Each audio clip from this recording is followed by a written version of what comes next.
We've been working in Cheshire now for probably 4 or 5 years. It was unfortunate. We launched the brand in Cheshire back in 2019, and then we went into lockdown. So it's been quite a time to re-establish ourselves there and to really get the network moving. But we got to a point this year where we thought, right, we've got a decent cohort of people across the network, but we also wanted to reach out to businesses in North Wales, because what we've found since we started working in Cheshire and Chester is that actually there's an awful lot of B2B work across the boundary into North Wales. So we did our inaugural Cheshire and North Wales Business Awards at the fantastic Chester Racecourse, sponsored by DJH. So thanks to them for their headline sponsorship of the event. 250 people in the room, fantastic for first time of asking. So a sellout crowd, a great afternoon, sun was shining, thankfully, always helps.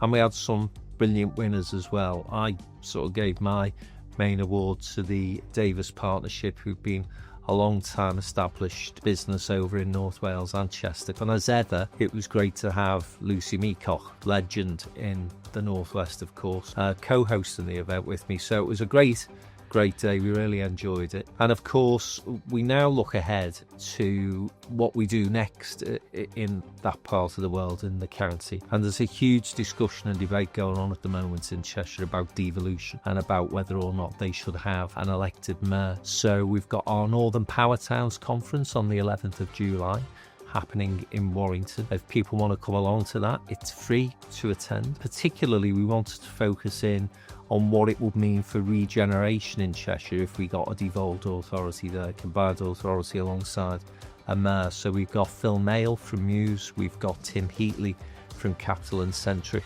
and we've got Paul McNerney from Lang O'Rourke explaining how more effective and efficient it is when you've got local plans, regional plans that are being driven by an elected mayor. And then we've got government ministers, local authority decision makers in the room as well. So that'll be a great conference, and that I think leads us on nicely from the awards dinner. So we've had that big party and the celebration, which downtown does really well, but of course what we also do well is focus in on the issues that really matter to a location, to an area.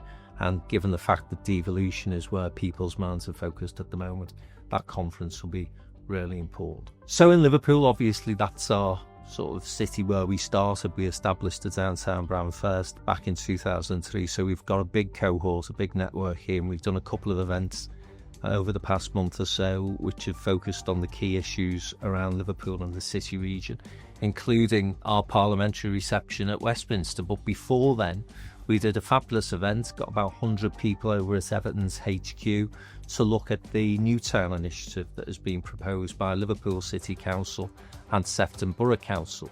And what's happened there really is a proposal that the government have invited for Liverpool and Sefton to present, which will create 10,000 homes across Liverpool and Sefton, but also an opportunity for investment into things like commercial space, hotels, leisure facilities, a whole range of things that may be invested in as far as that part of North Liverpool and Sefton are concerned.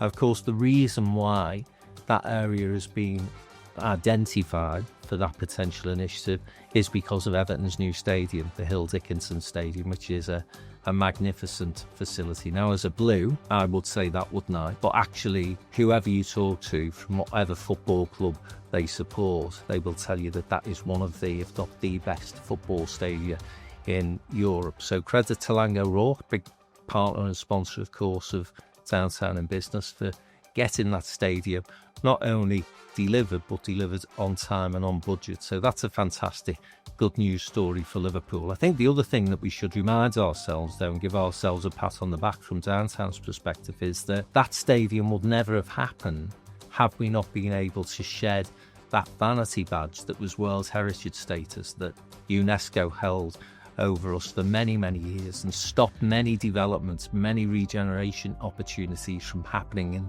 this city of Liverpool. So what we've managed to do is campaign to get rid of World Heritage status. We faced some criticism and controversy when we first raised that as, in our opinion, a great opportunity. Listen, let's just shed the vanity badge and crack on with developing some of the great things that can potentially regenerate the city. And of course, Everton's new stadium is testament to how successful that campaign was. Then, of course, we moved to London. We took 150 business leaders from Liverpool. And in Westminster, we were able to get a number of MPs into the room to talk to those business leaders that we'd taken to London, alongside some peers as well. And I thought the contribution from Lord Mike Story reminded of us how the Renaissance, the modern Renaissance in Liverpool, happened from his time as leader of the City Council, which was back in 2003, 2004. I think what Mike was reminding us was that sometimes cities can go through some challenging times, but places like Liverpool, because of the resilience in this place and because of the fantastic assets that it has, not least that fantastic worldwide known waterfront, then obviously you've got a great platform on which to build. So it was great to hear from Mike, and many thanks to Bill Esterson, who is the MP for Sefton Central, who gave a great contribution.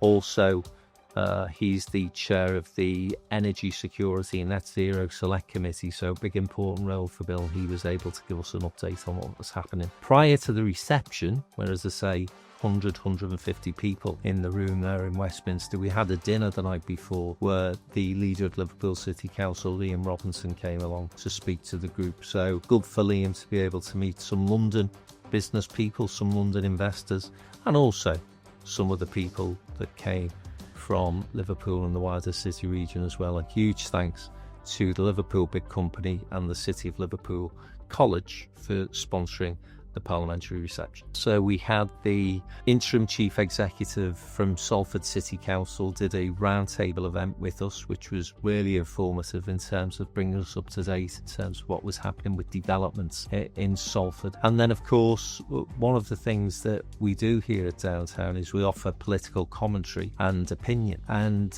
I think it's fair to say that the most well-known regional mayor in the country is Andy Burnham, who, of course, is Greater Manchester's mayor. So one of the criticisms of the new government, Labour government, almost a year in power now, of course, is that they've not been able to really tell a tale, come up with a narrative of what their plan and what their strategy is. So what I've suggested through the Downtown in Business platform is that Andy Burnham should be given the job as Minister for the North, because for Labour, he's probably the best retail politician that they have. And if they're looking for someone to challenge Nigel Farage, love him or hate him, he's a very charismatic character, very good with the media, good at getting his messaging across, then I think Andy Burnham could probably be the best Labour person to give him a run for his money. So we've been quite interested in terms of what people from the Manchester business community have thought about that idea. Not surprisingly, very, very much in favour of it. Big thumbs up. So if you're listening here, give Andy Burnham a ring. We're very selective, as you know, in terms of the people that get involved with the Downtown network, because we like to keep it senior decision makers, ambitious and aspirational businesses who want to really go places and have got ambitions to grow. So we're always looking out for quality people, but it was great over the last couple of months to sign up Heathrow Airport. The fact that they approached us and said that they see us as the business organisation that can help them develop their third runway. They're obviously looking to get their message out to the regions where we operate, whether it be Birmingham, Manchester, Leeds, Liverpool, Newcastle. So we're really looking forward to working with Heathrow Airport.